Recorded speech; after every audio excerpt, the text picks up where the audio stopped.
Hey there everyone and welcome back to another Vtuber reading of the Monster Girl Encyclopedia. Anyway, for the first time ever due to unforeseen circumstances, this is actually take 2. Yeah, normally I record these in like one go. So yeah. Most of the time, aside from this one, it is first attempt that I ever try with the entry.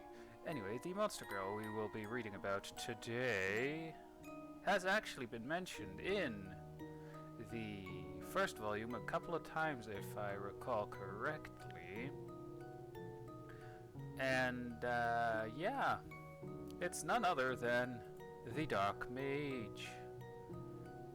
And I can't believe I have to say this one again, but God damn it, I want to be one of those elemental spirits right now. Despite these side effects that were mentioned in their entries in the first volume. Anyway, a Dark Mage, family Majin. Really? When I think of Majin, I think of that Majin Buu from Dragon Ball Z. Or Dragon Ball Z Kai. You know? Anyway. Or Super, actually. I prefer the female Majins in that case. Anyway, type Mage in the name. Habitat varies. Includes forests, swamps, and the monster realm. Nature, lustful, selfish. Diet, typical human diet. And the essence of human men, of course, because it can't be a monster girl it can't really be a monster girl from the Monster Girl Encyclopedia without having that as part of its diet. Also, that kind of makes her look like a lady of the night with that description. And with the illustration here. Also, I have to mention, just personal side note here. With that staff, why am I reminded of Megumin from Konosuba? Anyway, the dark mages are Majins that command great magic power and an array of magical arts. They are often confused with witches. First Monster Girl volume, Monster Girl Encyclopedia volume, page 184. Now, it actually references several of the previous entries, so I'm just going to say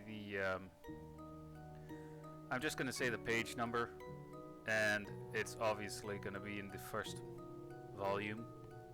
Anyway, they are often confused with the witch page, or page 184 of the Sabbat, page 186.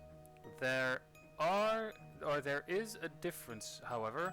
Sabbat witches were once human women who became monsters through the power of the Baphomet, page 182, who leads the Sabbat. Dark mages begin as human women who possess a deep, monstrous craving like that of monsters. So essentially it's your basic OnlyFans model. Alright, good to know. Upon seeking the power to fulfill it, they unconsciously draw in monster mana from their surroundings, and thus awaken the monstrous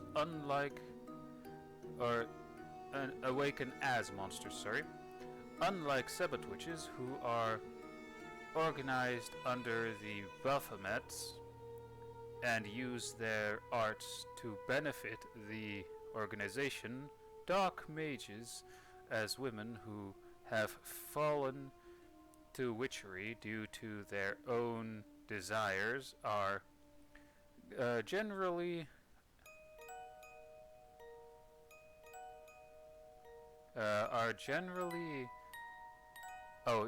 hedonistic, and inconsiderate. Huh. I may have misread that last word, but who gives a rat's ass, you know? They use their arts almost exclusively for their own pleasure. And why, oh why, does the first image there that pops into my head have to be a witch that uses magic to,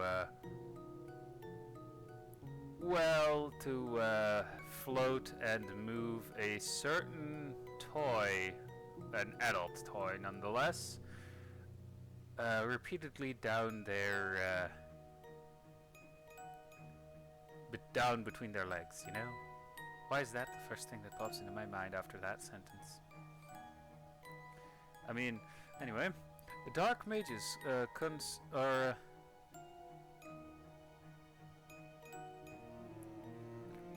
Sorry, swallowed there. And I think some part of the audio got skipped there. Anyway, Dark Mages consistently live deep in desolate forests and swamps, and keep hidden more often than not. However, when they do show themselves, Dark Mages are likely to wield magic to fulfill their desires. They stay exceedingly true to their own wants and are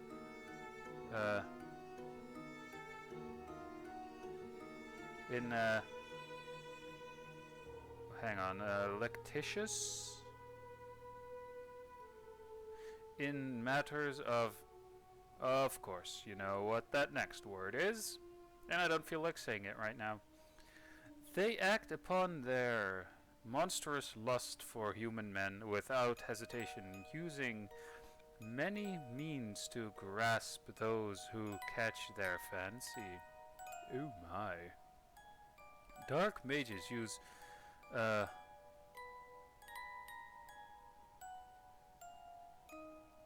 multifarious magic arts to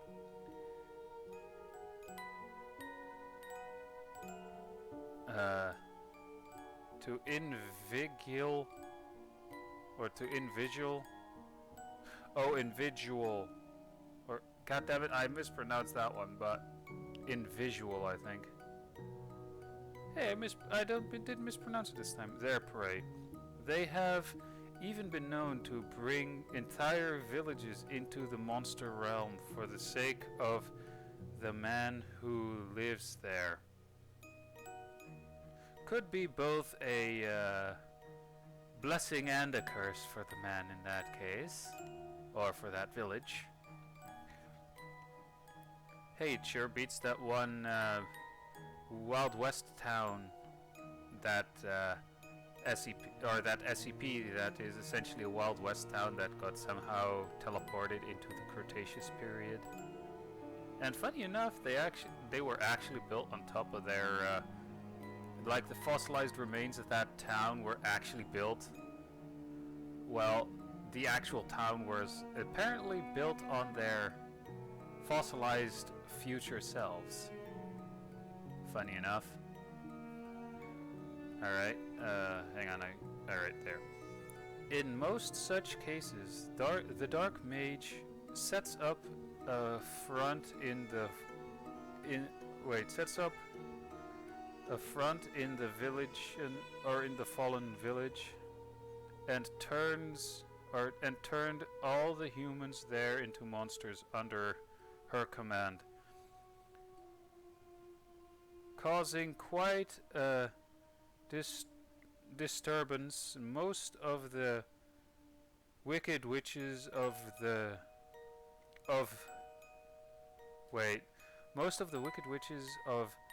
vile fame have not been Sabbath witches, but Dark Mages. Alright. It is said that the forests and swamps in which Dark Mages live are usually enchanted so that men who wander in get lost and inevitably find themselves at the Dark Mage's doorstep. Once the man is in her clutches, she casts magic to make him desire her. Yeah. Fine, fuck it. Casts magic to make him desire her sex all the more, and so both may attain their greatest heights of pleasure. Then she copulates with him to fulfill her filthy needs. I mean, the fact that they actually write filthy. Like, what kind of shit is she into? I wonder if they literally write that into the actual thing. The mage's body turned so salacious during the process of transformation that it embodies desire, beckons forth the man's base passions through fornication. She accumulates her mana to his body. Acclimates her mana to his body. Sorry. The more he is dazed by the pleasure of her form, the more effective her magic becomes. Allowing the dark mage to stir his lust for her endlessly, in this manner, dark mages seal the man they have taken prisoner into a contract of servitude. Once a dark mage has taken on a servant, she tends to remain in her dwelling even more than before, making impetus and carnal love to the man who is now both her servant and her husband. I mean, again, the fact that they wrote her filthy desires, she's probably into some weird kinky shit. As long as she doesn't wear like a fursuit, I'm gonna be fine with it, honestly. Although I may have to argue with bondage as well. Not really all too into that one. Alright. Sipping in his essence,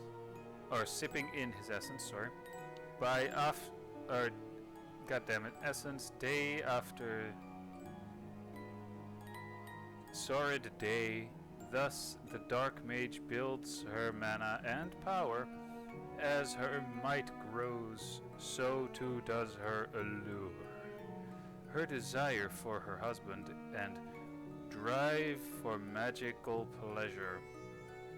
Similarly, deep in their depravity, the dark mage uses all of her mana and all of her arts to fulfill her desire, that is, to make her time spent with her husband even richer in rapture and ecstasy. God damn. Just god damn. Anyway, again, as I said earlier, I mean, aside from if she actually wears like a fursuit and is for some reason really into the wrong kind of bondage, if you know what I mean. Yeah, I'm just gonna say a no to bondage in that case. But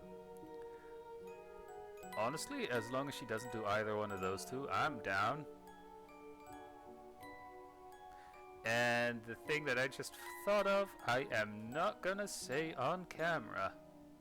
Like, goddamn, that would just be a hell no.